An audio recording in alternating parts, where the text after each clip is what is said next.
નમસ્કાર મિત્રો, જય હિન્દ. હું છું નિનિત ચૌધરી અને ફરી એકવાર આપ સર્વેનું સ્વાગત છે આપ સૌની સૈયરી યુટ્યુબ ચેનલ ડીઆર ગુજરાતીમાં. તો મિત્રો, આ વિડીયોની અંદર આપણે ખાસ વાત કરીશું પ્રાથમિક શિક્ષણ ડિપ્લોમા એટલે કે પીટીસી ડીએલએડમાં પ્રવેશ માટેના નિયમો અને માર્ગદર્શિકા, યોગ્યતા, બેઠકોની ફાળવણી, મેરિટ અને શિસ્તના નિયમની સરળ સમજૂતી આ વિડીયોની અંદર મેળવીશું. સૌથી પહેલા તો પીટીસીમાં એડમિશન લેવા માટે તમારી પાસે કઈ યોગ્યતા હોવી જોઈએ, આ કઈ રીતની બેઠકો ફાળવવામાં આવે છે, મેરિટ કઈ રીતે આવે છે અને છેલ્લે છે નિયમો. આની સંપૂર્ણ વિગતવાર પરિપત્ર સાથેની માહિતી મેળવીશું, તો વિડીયો છેલ્લે સુધી જોતા રહેજો. ખાસ ચેનલ પર નવો તો સબસ્ક્રાઇબ કરી બેલ આઇકન પ્રેસ કરી દો એટલે આપણા નવા વિડીયોની નોટિફિકેશન મળતી રહે. અને નીચે ટેલિગ્રામની લિંક આપેલી છે જેની અંદર તમે જોઈન થઈ જશો તો એની અંદર તમને પરિપત્ર પણ મળી જશે. તો સંપૂર્ણ વિગતવાર માહિતી મેળવીશું, તો ચાલો વિડીયો શરૂ કરીએ.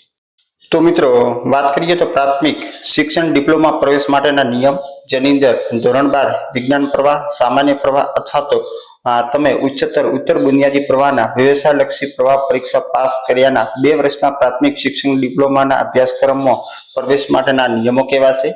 લાગુ પડવા બાબતે તો આ નિયમો જે ગુજરાત રાજ્યની પ્રાથમિક શિક્ષણ ડિપ્લોમા તાલીમ આપતી તમામ માન્ય પ્રાથમિક શિક્ષણ ડિપ્લોમા કોલેજોને લાગુ પડશે.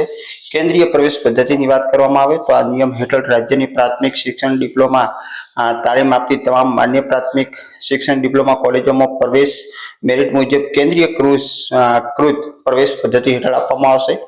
રાજ્યની જે પીટીસીની જે કોલેજો છે 3 પ્રકારની છે. પુરુષો માટેની કોલેજ હોય તો એની અંદર 100% પુરુષોને જ પ્રવેશ આપવામાં આવશે. સ્ત્રીઓ માટેની હોય તો 100% પ્રવેશ એમાં સ્ત્રીઓને આપવામાં આવશે. અને મિશ્ર હોય તો 50% પુરુષ અને 50% સ્ત્રીઓ માટે જો પૂરતી ઉમેદવાર મળી રહે તો એ રીતે આપવાનું. પરંતુ જો જગ્યા ખાલી રહે સ્ત્રી કે પુરુષમાંથી તો જે ઉમેદવાર ઉપલબ્ધ હોય એને પ્રવેશ આપીને આગળની કાર્યવાહી પૂર્ણ કરવાની રહેશે.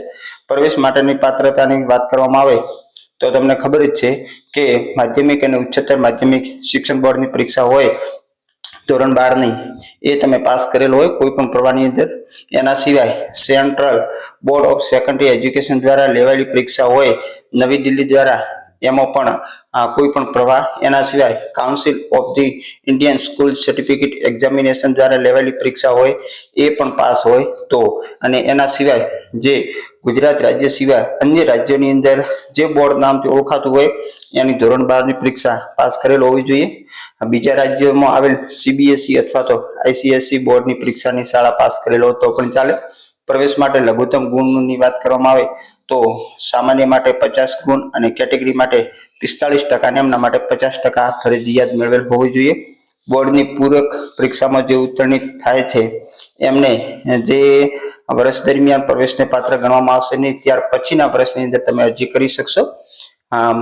ઉંમર વરિયાળીની વાત કરવામાં આવે તો 24 કરતા વધુ હોવી જોઈએ નહીં. અથવા તો જે બિન તાલીમાર્થી શિક્ષકો માન્ય પીટીસી કોલેજોમાં પીટીસીની તાલીમ મેળવવાનું નક્કી કરેલ છે, આમાં ઉમેદવારોને અત્યારે જે નોકરી કરતા હોય એમને લાગુ પડશે નહીં. અને બાકીના 24 અને જે કેટેગરીના છે એમને 5 વર્ષની છૂટછાટ પણ મળતી હોય. પ્રવેશનું માધ્યમ ધોરણ 10 ની અંદર જે માધ્યમમાં પરીક્ષા આપી એ માધ્યમમાં તમને પ્રવેશ મળશે. ઉર્દુ માધ્યમમાં પ્રવેશ મેળવવા ઈચ્છતા હો તો ધોરણ 10 ની અંદર તમારે ઉર્દુ માધ્યમમાં પરીક્ષા પાસ કરેલો હોવી જોઈએ. એ જ રીતે મરાઠી, હિન્દી અને અંગ્રેજીમાં તમામ લાગુ પડશે.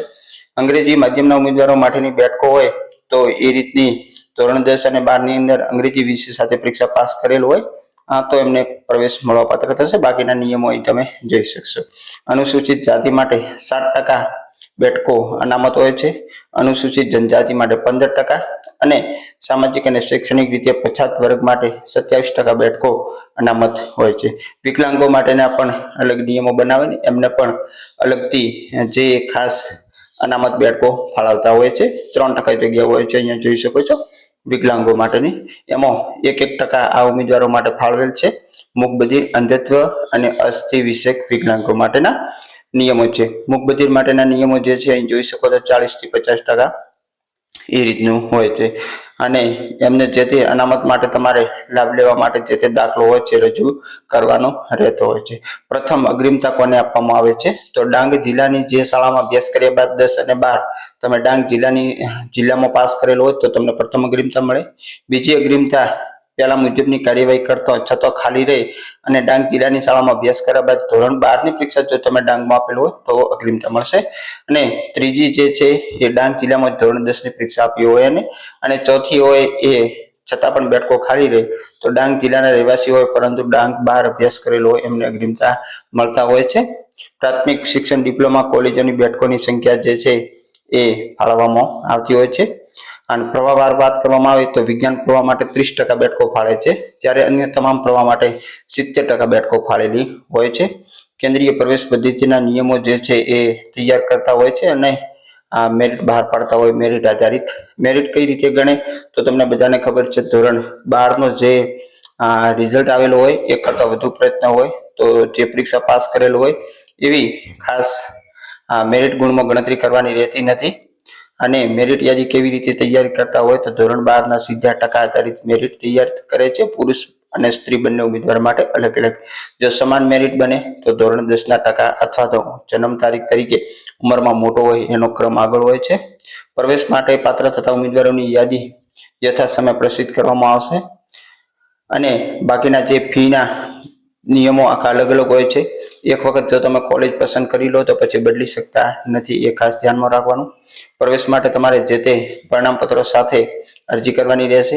અરજી કરતી વખતે નકલો જોડવાની છે અને અસલ પ્રમાણપત્રો જ્યારે તમને રિઝલ્ટ મેરિટ આવ્યા પછી જો તમારું નામ આવે તો જમા કરાવવાના રહેશે. ખોટા પ્રમાણપત્ર તમે જમા કરાવો તો તમારી ફી પણ જપ્ત થશે અને 2 વર્ષ માટે તમે ગેરલાયક પણ થશો. એટલે ખોટા પ્રમાણપત્રમાં નિયમો બનાવેલા છે. ફી ભરવાની વાત કરવામાં આવે તો આ સંસ્થાએ 5,000 રૂપિયા ફી ભરવાની હોય છે 10 દિવસ અગાઉ. અને બાકીના જે નિયમો છે એ અહીંયા તમે જોઈ શકો છો. શિસ્તના નિયમો પણ અહીંયા આપેલા છે કે જે તે તમે કોલેજની અંદર એડમિશન લો છો તો એની અંદર છાત્ર નિવાસ મરજિયાત છે, એટલે હોસ્ટેલમાં રહેવું ફરજિયાત નથી. ગુજરાત શૈક્ષણિક સંસ્થાના વિનયોમાં સંસ્થામાં પ્રવેશ મેળવતા તાલીમાર્થીઓ સ્થળ ફેરફાર આપવાની કોઈ જોગવાઈ ન હોવાના કારણે તમે ફેરફાર પણ નહીં કરી શકો. જો કોઈ કારણસર તમે હાજર ન રહો તો તમારે એનું પ્રમાણપત્ર આપવું ફરજિયાત છે.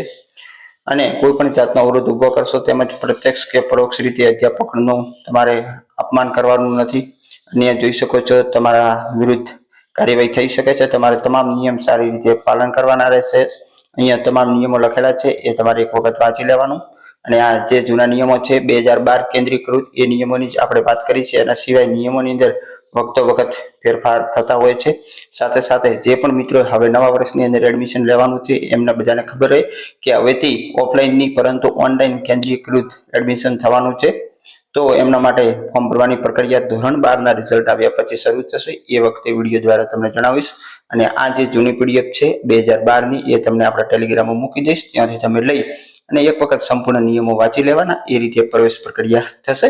2022 પછી જે ઓફલાઈન ફોર્મ ભરાતા હતા એ હવે બંધ થઈ ગયા છે અને હવે ફરજિયાત ઓનલાઈન કેન્દ્રીયકૃત પ્રવેશ પદ્ધતિ દાખલ કરવામાં આવશે, એવું થોડા દિવસ પહેલા જણાવ્યું હતું. તો બસ આવી જ માહિતી તમને મળતી રહેશે. ફરી મળીશું એક નવા વિડીયો સાથે, નવી માહિતી સાથે. ત્યાં સુધી જય હિન્દ, જય Bharat. Thanks for watching and subscribe my YouTube channel DR Gujarati for more update. Thank you.